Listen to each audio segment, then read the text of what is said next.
వారు నన్ను వ్యర్థముగా ఆరాధిస్తున్నారు. బోధిస్తాం కాదు, వ్యర్థముగా ఆరాధిస్తున్నారు. దేవుని పిల్లలు మనం ఎలాగ ఆరాధిస్తున్నామంటే ఆచారముగా ఆరాధిస్తున్నామా, అలవాటుగా ఆరాధిస్తున్నామా, వ్యర్థముగా ఆరాధిస్తున్నామా?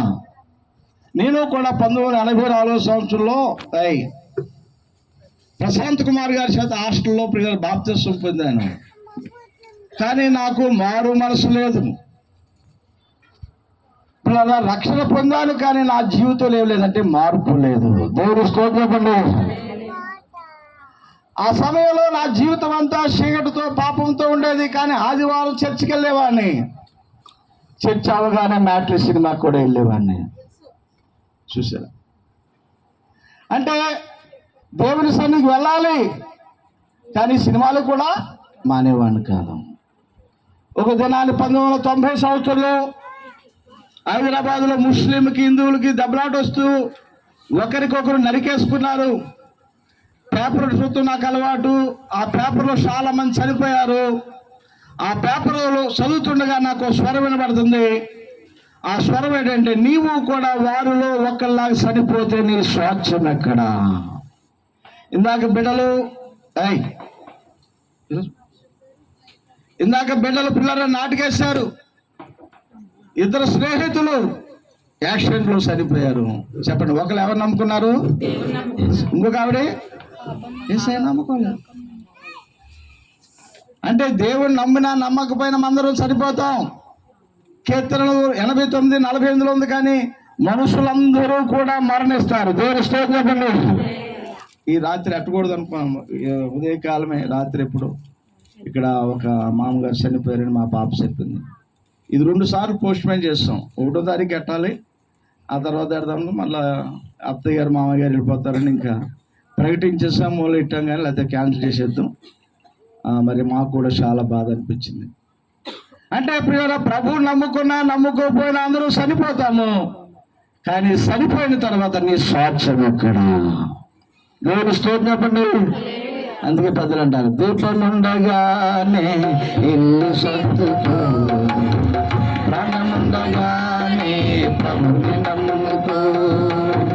దీపం ఉండగానే ఇల్లు సర్దుకో, ప్రాణం ఉండగానే ప్రభుని నమ్ముకో. అందరూ కూడా స్తోత్రం. చూసారు?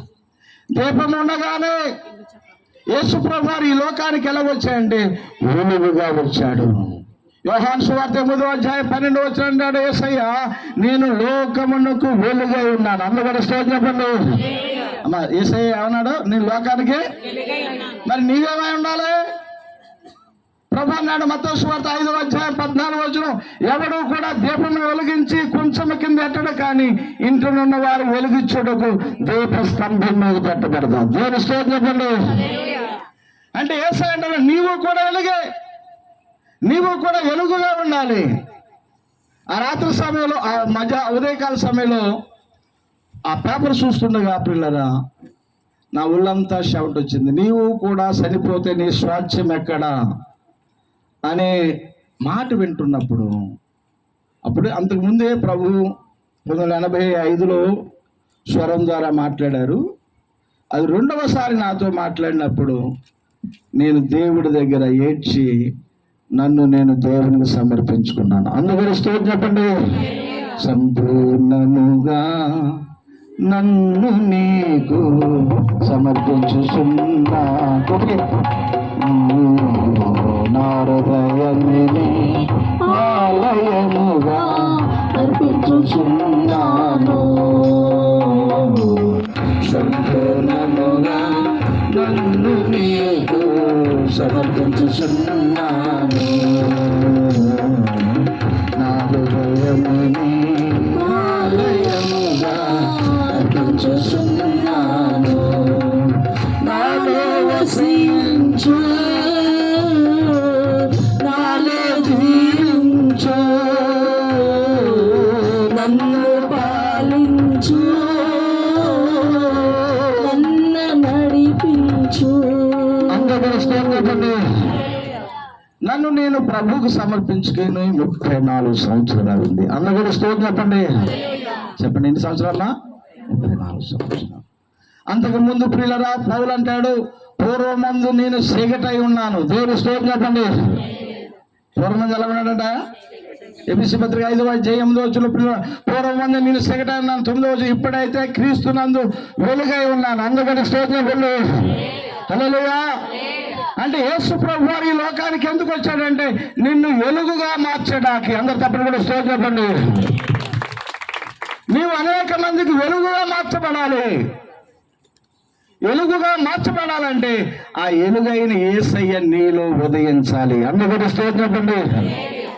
యేసయ్య మత్తయి సువార్త 4:16 చూస్తే చదువు బాబు. మత్తయి సువార్త 4:16 చదవండి. అక్కడ ఏముందో? నజరేతు విడిసి జెబూలూను నప్తాలి ఎను దేశముల ప్రాంతములలో సముద్ర తీరమందరి కపెర్నహూములో వచ్చి కాపురం ఉండెను. జెబులును దేశమును నఫ్తాలి దేశము యోర్దానుకు తీరమున చూడండి అన్యజనులు నివసిస్తున్నా. చూడండి గలిలయ చీకటిలో కూర్చున్న ప్రజలు గొప్ప వెలుగు చూసారు. అందుకని స్తోత్రం చెప్పండి. చెప్పండి, ఏం చూశారంట? వెలుగు చూశారు. పిల్లలు, యేసు ప్రభువు వారు మరలా వెలుగుగా రాడు. దావీదు అంటాడు, నీ వాక్యమే వెలుగు. హల్లెలూయా. అదే నా పాదమునకు దీపము. నీ వాక్యం వింటుండగా అమ్మా, నీ వాక్యం చదువుతుండగా నీలో ఉన్న చీకటంతా కూడా బయటకు వెళ్ళాలి.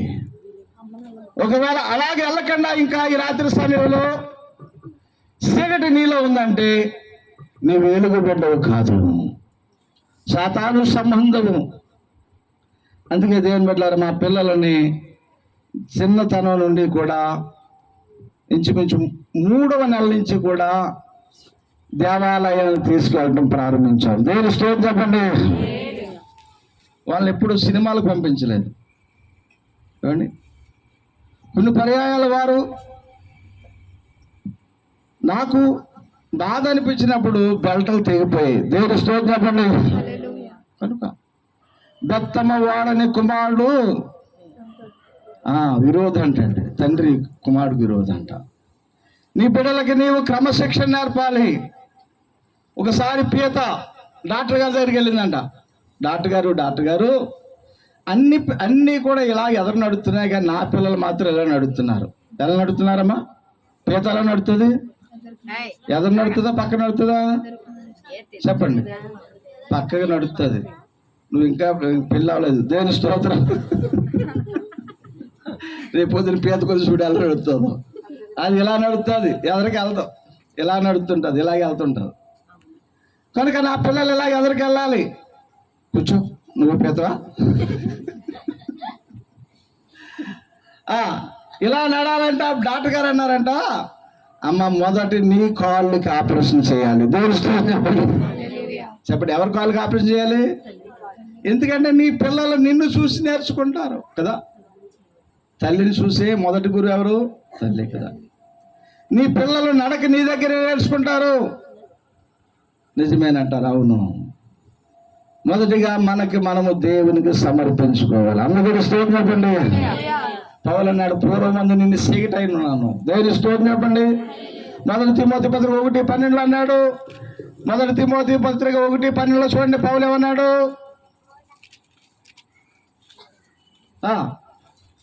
1:12 హింసకుడును దోషకుడును. చూడండి, పూర్వము నేను దోషకుడును హింసకుడును, 3వది హానికరుడైన నన్ను తన పరిసరికి నియమించి. చూసారా, హింసకుడు దూషకుడు హానికరుడే. ఏ బాధం లేదు. అందరూ పాపం చేసి దేవుడు అనుగ్రహించి మహిమను పొందలేకపోతున్న వారమే. కానీ ఇక్కడ పౌలుగా మారినప్పుడు ఇప్పుడు ఆయన నన్ను తన పరిసరికి పిలిచి నమ్మకమైన వాణిగా చేశాడు. అందుకని స్తోత్రం చెప్పండి. చెప్పండి, ఎలా ఉండాలి మనం? పిల్లల యేసయ్య అంటున్నాడు 101 దావీదు కీర్తన 6 ఆ యొద్ద నివసించినట్లు దేశంలో నమ్మకస్తులైన వారిని నేను కనిపెడుతున్నాను. యేసు ప్రభు వారి ప్రియుడు ఈ లోకానికి ఎందుకు వచ్చాడంటే నన్ను వెలుగుగా మార్చడానికి. దేవుని స్తోత్రం. యేసయ్య వచ్చాడు, నాకు దేవుడు నన్ను చేశాడు, నన్ను ప్రేమించాడు, తన బిడ్డగా చేసుకున్నాడు. యేసయ్య వచ్చాడు, నాకు మేలులను చేశాడు, నన్ను ప్రేమించాడు, తన బిడ్డగా చేసుకున్నాడు. అందరూ స్తోత్రం. కనుక లేవి కాండలో ఉంది, యెహోవా నాకు నేను పరిశుద్ధుడు కనుక మీరు నా వారైనట్లు మీరు పరిశుద్ధులై ఉండండి. దేవుని స్తోత్రం. చెప్పండి, మనం ఆరాధించిన దేవుడు ఎవరు? పరిశుద్ధుడైన దేవుడు. ఆయన పాపుల మధ్య సంచరించాడు కానీ పాపము చేయలేదు. దేవుని స్తోత్రం. హల్లెలూయా. పాపులకు స్నేహితుడుగా ఉన్నాడు కానీ ఆయన పిల్లల సుంకరులతో కూడి భోజనం చేశాడు కానీ ఆయన తన జీవితం అంతా కూడా పరిశుద్ధమైన జీవితం జీవించాడు. అందుకే ప్రభు అంటారు యోహాను 8:46 నాలో పాపం ఉందని మీలో ఎవరు నిరూపించగలరు. అందుకని స్తోత్రం చెప్పండి. హల్లెలూయా. కనుక ప్రియులరా, ఒక ఆయన అన్నాడు ఒక అద్భుతమైన మాట నాకు చాలా నచ్చింది. అదేంటంటే క్రైస్తవుడికి మదిలో వాక్యం ఉండాలి, గదిలో ప్రార్థన ఉండాలి, ఈదులో సాక్ష్యం ఉండాలంట. అందుకని స్తోత్రం చెప్పండి. చెప్పండి, ఏముండాలమ్మా? మదిలో, గదిలో, ఈదులో సాక్ష్యం ఉండాలి. సువార్తలు 4, 5వ సువార్త మనమే. అందుకని స్తోత్రం చెప్పండి. 4 సువార్తలు ప్రియులరా మనము చదువుతా కానీ 5వ సువార్త అన్యులు మనల్ని చూస్తారు. హల్లెలూయా. అన్యులు బైబిల్ చదవరు. అమ్మా కూర్చోండి అమ్మా. అన్యులు బైబిల్ చదవరు, నిన్ను చూస్తారు. నీలో ఎవరు కనిపించాలంటే యేసయ్య కనిపించాలి. దేవుని స్తోత్రం. నాలో నీవు, నీలో నేను కలిసి ఉండాలయ్యా. నాలో నీవు, నీలో నేను కలిసి ఉండాలయ్యా. పరిశుద్ధాత్ముడా యేసు పంపిన వాడవు నీవేనా, పరిశుద్ధాత్ముడా. అందరూ స్తోత్రపడు. చూసారా, యేసయ్య ఈ లోకానికి ఎలాగొచ్చాడంటే వెలుగుగా వచ్చాడు. యోహాను సువార్త 1:9 చూడండి. 9:44 ఉంది. యోహాను సువార్త 1 నిజమైన వెలుగు చూడండి. ఇక్కడ అంటున్నాడు యోహాను నిజమైన వెలుగుండెను, అది లోకములోనికి వచ్చి ప్రతి మనుషుల్ని వెలిగిస్తుంది. దేవుని స్తోత్రం చెప్పండి. చూసారు, అది లోకంలోకి వచ్చి ఏం చేస్తాడా? ప్రతి మనుషుని వెలిగించడానికి యేసయ్య వచ్చాడు. యేసు ప్రభువు ఎందుకు పుట్టాడంటే నేను కూడా వెలుగుగా మార్చబడాలి. అందుకని స్తోత్రం చెప్పండి. హల్లెలూయా. కనుక సంవత్సరం అయిపోతుంది. నేను 1991 నుండి ప్రభువుకు సమర్పించుకున్నాను. 1991 నుంచి 2024 వరకు కూడా ప్రతి ఆదివారం దేవుడి దగ్గరికి వెళ్తానని ఒక తీర్మానం చేసుకున్నాను. అందుకని స్తోత్రం చెప్పండి. 13 సంవత్సరాల పిల్లరా నేను విశ్వాసిగా ప్రతి ఆదివారం దేవుని సన్నిధికి వెళ్ళాను.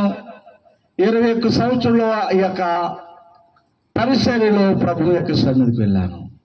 ఈ 34 సంవత్సరాల్లో కూడా నేను ఆదివారం మానేసి 1-2 దినాలు మాత్రమే ఉంటాయి. కానీ నీ జీవితంలో ఎన్ని ఆదివారాలు ప్రభు సన్నిధిలో మానేసావు, ఎంత నిర్లక్ష్య స్వభావం కలిగి ఉన్నావు. ఈ క్రిస్మస్ లో పిల్లరా నీవు దేవునికి సమర్పించుకోవాలి. అందుకని స్తోత్రం చెప్పండి. హల్లెలూయా. అదే నిజమైన క్రిస్మస్, అదే నిజమైన క్రిస్మస్. 1 యోహాను పత్రిక 2:8 చూడండి. అక్కడ ఏముందో కూర్చో. 1 యోహాను పత్రిక 2:8 త్వరగా. 1 యోహాను పత్రిక 2:8 చూడండి. ఇక్కడ అంటున్నాడు యోహాను చీకటి గ్రతిస్తుంది, చూడండి సత్యమైన వెలుగు ఇప్పుడు ప్రకాశిస్తుంది. అందరూ తప్పని కూడా చెప్పండి. ఆయన ఎవరంటే స్వచ్ఛమైన వెలుగు. చెప్పండి, ఎవరమ్మా ఆయన? స్వచ్ఛమైన వెలుగు.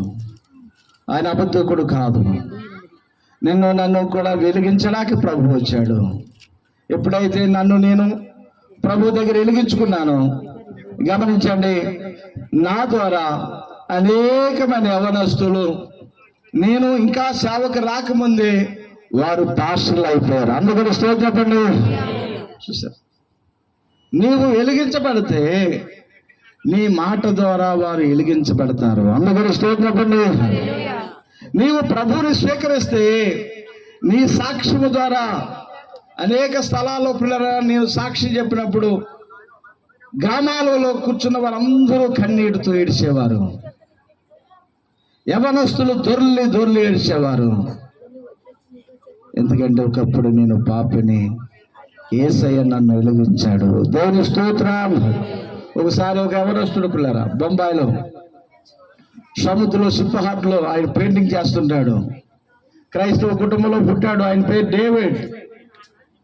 కానీ పేరుకు డేవిడ్, భయంకరమైన జీవితం. యవన స్త్రీల్ని భయంకరంగా పాడు చేస్తూ ఉండేవాడు. పిల్లరా ఆ వీధి వారందరూ ఈడు ఎప్పుడు పోతాడు అనుకునేవారంట. ఆ సమయంలో ఒకసారి ఒక యవన స్త్రీని తన గదిలో పాపం చేయడానికి సిద్ధమైనప్పుడు ఆ బిడ్డ, నాన్నా నన్ను ఏం చేయక, నేను ప్రభుకు సమర్పించుకున్నాను. అందుకని స్తోత్రం చెప్పండి. ఆ మాట అతని హృదయానికి తాకింది. అన్నాడు. వెళ్తా అన్నాడంట ఆ బిడ్డ, అన్నా నీవు కూడా ప్రభువుని నమ్ముకోడు. దేవుని స్తోత్రం చెప్పండి. వెళ్తావా, సంపమంటావంటే వెళ్ళిపోయింది. ప్రభువు నమ్ముకోవాల్సిన అవసరం నాకు లేదు అన్నాడు. ఆ షిప్పహాటి మీద పిల్లలు ఆ క్రైమ్ మీద పెయింటింగ్ వేస్తా ఉన్నాడు. కానీ అనుకోకుండా ఆ గొలుసు తెగిపోయింది, ఆ ఇనప తెగిపోయింది. ఆయన సముద్రంలో పడిపోతున్నాడు. పడిపోతూ యేసయ్యా నన్ను రక్షించమని కేకేశాడు. ఎందుకంటే సముద్రం చాలా లోతుగా ఉంటుంది. మన ఈ మధ్యనే మేము అప్పుడు మహాబలిపురం వెళ్ళాం. ఆ సముద్రం తాను చేస్తుంటే కెరటాలు వచ్చి వెనక్కి లాగిపోతే అక్కడ ఉన్నవారు బాబు వచ్చేది బయటకు అన్నారు. అతను తుఫాను వచ్చింది కనుక సముద్రం చాలా లోతుగా ఉంటుంది. అతను అనుకున్నాడు ఇక నా జీవితం అయిపోయింది అనుకున్నాడు. ఎప్పుడైతే యేసయ్యా నన్ను రక్షించమని అన్నాడో ఒక హస్తం వచ్చి ఆయన బయటకు తోసిందంట. అందుకని స్తోత్రం చెప్పండి. ఎప్పుడైతే బయటపడ్డాడో అక్కడే మోకరించి కన్నీరు కచ్చాడు. నీ ప్రేమ ఎంతో యేసయ్యా నా ఊహకు అదే అందదయ్యా. నీ ప్రేమ ఎంతో యేసయ్యా నా ఊహకు అదే అందదయ్యా. అంతులేనిది అత్యంతమైనది, అవధులేనిది ఆశ్చర్యమైనది, అంతులేనిది అత్యంతమైనది, అవధులేనిది